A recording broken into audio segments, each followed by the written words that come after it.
Marvin Guyton had felt sad every day since his mother was murdered back in 1989. It took nearly 2 years to solve the murder, but the feds were finally able to pin the killer to the scene of the crime with some eyewitness testimony and fingerprint analysis. The monster pled insanity and spent some 7-odd years in a psychiatric ward. A professional could do that standing on his head and counting backwards. Rumor has it that he got released sometime in 1997 and had a decent start readjusting back into society. Of course, all good things must come to an end. Mrs. Gaetan's killer assaulted and raped 2 teenage girls back in 1999 and 2000. He was put on trial for these crimes in 2001. Again, his sinister lawyer came up with some bogus defense that he was driven to hurt others because his stepfather had molested him several times during his seemingly terrible childhood. My client suffers from rape trauma syndrome, ladies and gentlemen of the jury, and therefore he was driven to rape. He must be helped. He must be treated.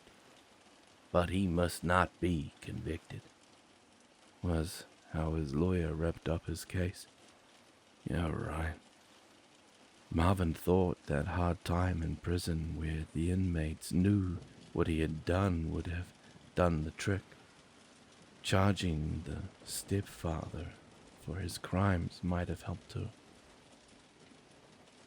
12 good men and women making up the jury thought differently. Mrs. Gaetan Killer was once again convicted on an insanity plea and, as the judge put it, sentenced to time that deems it so that the defendant is fully capable of returning into society and will pose no danger or threat to himself or others. Last Marvin had heard the criminal was still in the psychiatric facility in upstate Vermont. But that was back in 2005, so he couldn't speak for what happened over nearly 2 decades.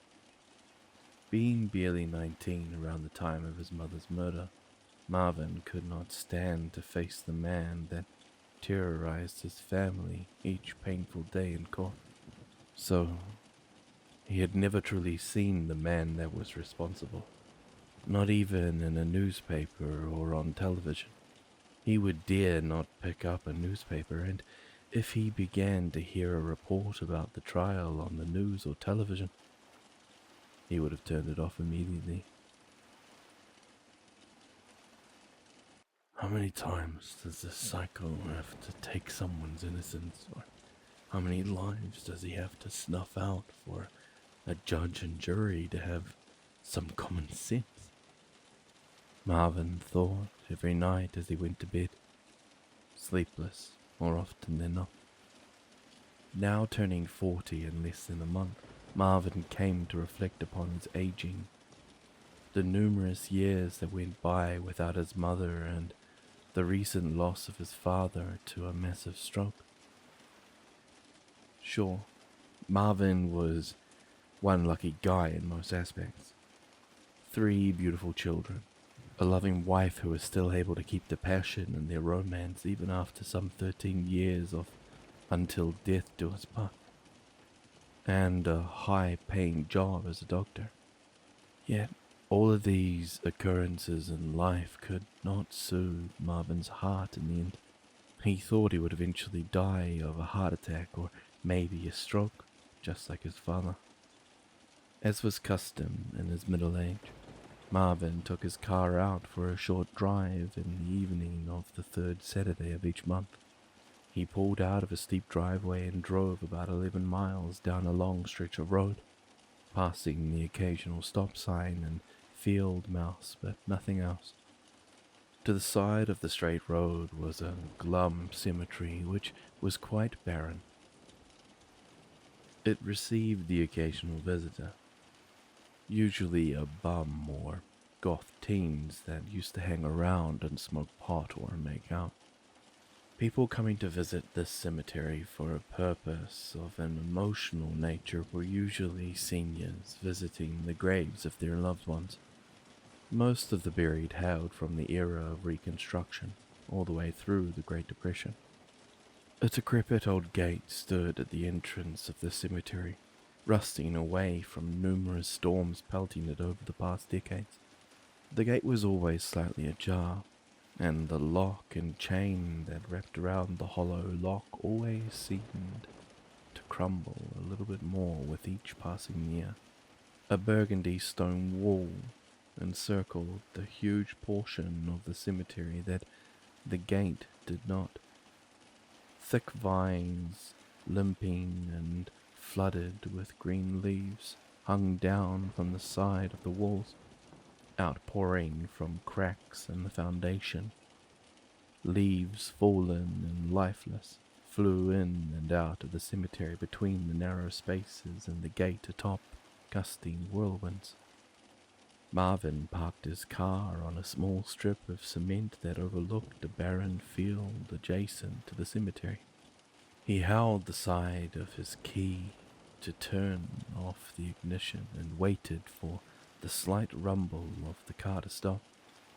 In the front seat, next to him, Marvin grabbed 6 lilies that he brought the day before his brief road trip.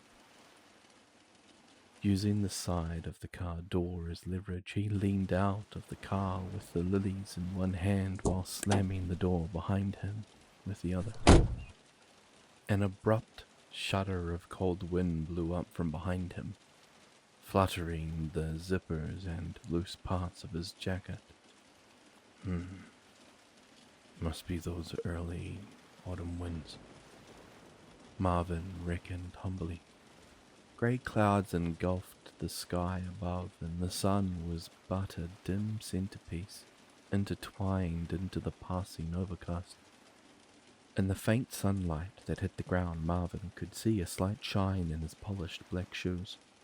As he stared down at them and the cold ground on which they stood, he thought of his parents, of the shoes that his dad wore on family trips to Burlington and on the day of his mother's funeral.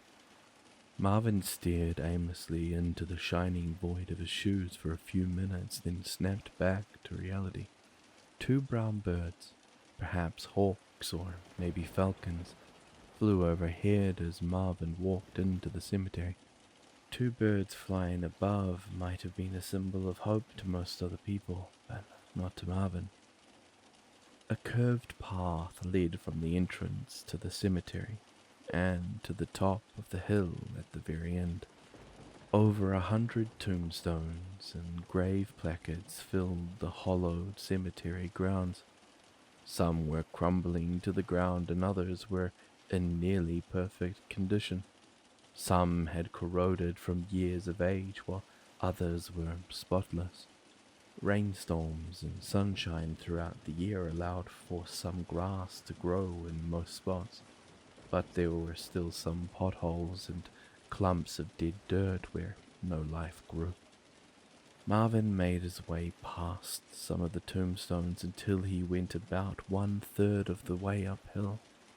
Slowing down to the right side of the path, he saw the tombstones that he was looking for. They were his parents. His mother's tombstone was in rather good shape, one of the shinier ones and barely damaged at all. His father's tombstone was less than a year old and in prime condition as well. The tombstone sitting side by side under the dim sun read, Marvin Thomas Gaetan, Sr. Born July 10th, 1936. Died December 2nd, 2008. Loved, but not forgotten. Helen Lee Gaetan. Born August 16th, 1944. Died January 6th, 1989. Taken too soon. After reflecting about his appearance for a few moments, Marvin divided the 6 lilies into 2 groups of 3. He took 2 thick rubber bands out from the bottom of his pocket and wrapped them around the bunches of lilies. Marvin bent down, holding his jacket back against his stomach. A small pile of dirt that popped up from the grass was brushed aside, and Marvin laid each group of lilies on his father's and mother's graves, respectively. He knelt down slightly, then pushed himself back up to his feet. With his eyes shallow and swelling with tears, Marvin sniffled and thought of the happy times he had had with his parents. A strange figure loomed nearby, pulling up to Marvin's side. Why, hello there, The stranger muttered in a coarse voice. Hello? Marvin replied uneasily. Nice day, isn't it? What? It's a day for feelings and emotions. Yep, That's for sure. Do I know you? No, not really. But it doesn't matter. All you need to know is your own misfortune. What do you know about misfortune? Nothing like you, but enough. Okay. Who are you? I was just an innocent. What's that? I was just an innocent before I died. What did you say? I'm dead. And now I've come for you. Marvin's eyes shrank as his heart started to pulsate wildly. The stranger was a tall, frightening figure with chalk-white hair and baggy eyes. He had a sharp cut near his collarbone that dripped dark blood, now dry. His skin was as white as his hair. He was almost a pile of skin and bones. He probably weighed 130 pounds soaking wet. The scary stranger had a crooked grin that was laced with green teeth and a hissing sound that whistled out from under the crossbite in his teeth. He peered into Marvin's eyes, frightening him terribly. The stranger started to come towards Marvin, becoming more fearful by the second. Marvin stumbled backwards slightly as he backed away. His hands started to tremble. His teeth became stiffer than he could ever imagine. Goosebumps lined his arms underneath his jacket sleeves, and his skin began to crawl. An immense pain struck him in the chest, a massive heart attack. Marvin gripped his shirt and pulled down until his entire body followed. He nearly collapsed to the ground right in front of his parents' graves. The stranger stepped back slightly but did not flinch. Marvin groaned as he bit down on his lip, liable to split it down the middle. The stranger began to laugh.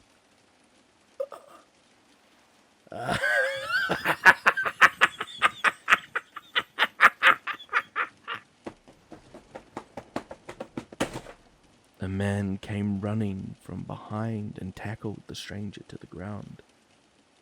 He was an officer with the local police, and his partner came running after him. The stranger was pinned down into submission and was unable to get up. Marvin could see the ensuing action from his side, suffering from the overwhelming pain. He knew he would die this way. The other officer pulled his gun out from his holster and cocked it into shooting position. His partner produced handcuffs from his pocket, fastening them around the stranger's wrists. The officer then pulled the stranger up off the ground and to his feet by the back of his shirt. Johnson, call this man on the ground an ambulance. He looks like he's just had a heart attack. The officer exclaimed as he held the stranger. Yes, right away, Marino. Officer Johnson responded. The stranger started to laugh again. Shut up, you're in big trouble this time. What do you do to this poor man? To him? Oh, nothing really. Yeah? Well, we'll see about that. You're in a lot of trouble and you ain't going back to the loony bin this time, Polly. Watch me, Piggly Wiggly. Your plans were premeditated. There's no insanity defense in that. The stranger's face sank. He frowned in anger. Mark Grisham, you are under arrest for assault, damage to private property, resisting arrest, 2 counts of rape, and for 3 counts of capital murder. You have the right to remain silent. Anything you say can and will be used against you in a court of law. You have the right to have an attorney present during questioning. If you cannot afford an attorney, one will be appointed to you for free of charge. Do you understand these rights as I have read them to you? I do. They'll give you the needle for this, Grisham. That's insequential to me. The day I died was the day I took that woman's life. January 9th, 1989. Marvin Guyton recovered, but was never quite the same person. He tried not to let the horrific events of that day get the best of him, but when his time came, he never did fear the Reaper.